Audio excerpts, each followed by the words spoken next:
અક્ષર અકાદમીના online platform પર હું professor doctor બી.સી. Rathod આપનું સ્વાગત કરું છું. બંધારણની કલમોના પરિચય અંતર્ગત આજે આપણે કલમ નંબર 29ની જોગવાઈઓ જોઈશું. હા, કલમ નંબર 29 લઘુમતીઓના હિતોનું રક્ષણના સંદર્ભમાં છે. ભારતના રાજ્ય ક્ષેત્રમાં અથવા તેના કોઈ ભાગમાં વસતા અને પોતાની અલાયદી ભાષા, લિપિ અથવા સંસ્કાર ધરાવતા નાગરિકોને કોઈ વિભાગને તે જાળવી રાખવાનો હક રહેશે. એટલે કે લઘુમતી જે વર્ગ છે એ લઘુમતી વર્ગને પોતાની ભાષા, લિપિ અને સંસ્કાર છે એને જાળવી રાખવાનો અધિકાર છે.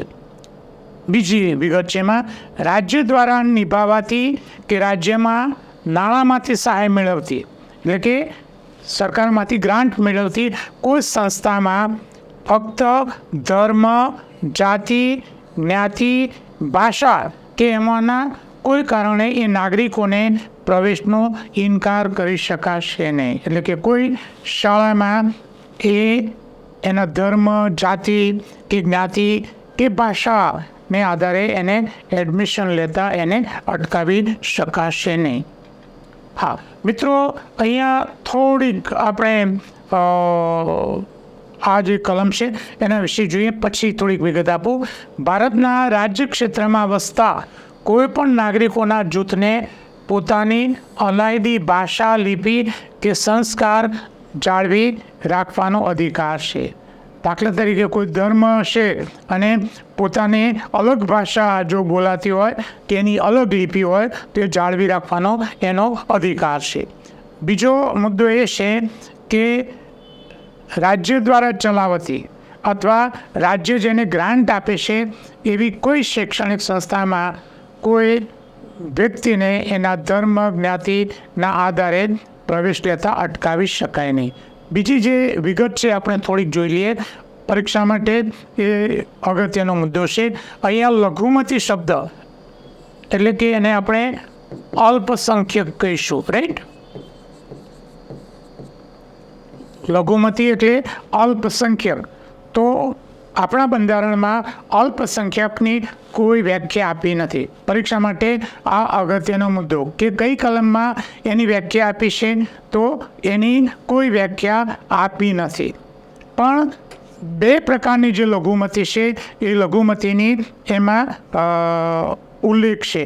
હવે આ જે બે પ્રકારની જે લઘુમતી છે એમાં એ લઘુમતી ભાષા અને ધર્મને આધારે એને વહેંચવામાં આવી છે. ભાષાકીય લઘુમતી અને ધર્મ આધારિત લઘુમતી. આમાં વધુ સ્પષ્ટીકરણ કરવા માટે ભારત સરકારે અલ્પસંખ્યક અધિનિયમ 1992 ઘડ્યું છે અને એમાં 6 ધાર્મિક સમુદાયોને લઘુમતીનો દરજ્જો આપવામાં આવ્યો છે. અને આ જે 6 ધાર્મિક સમુદાયો છે એમાં મુસ્લિમ છે, પારસી છે, ખ્રિસ્તી છે, જૈન છે, શીખ છે, રાઈટ? આવા 6 જૈનોને છેલ્લે 2014માં એને આ દરજ્જો લઘુમતીનો આપવામાં આવ્યો. મિસ હિન્દુ સિવાયના આ જે શીખ, જૈન એમને લઘુમતીનો દરજ્જો આપવામાં આવ્યો છે. વધુમાં અમારા 2 જે પુસ્તકો છે બંધારણ માટેના, ભારતનું બંધારણ અને રાજ્ય વ્યવસ્થા, એ વનલાઇનર અને MCQ સ્વરૂપે છે. ક્લાસ 3 માટે એ ખૂબ ઉપયોગી છે. ડિટેલમાં તમારે જો અભ્યાસ કરવો હોય તો એના માટે ભારતનું બંધારણ અને રાજ્ય વ્યવસ્થા પુસ્તક છે.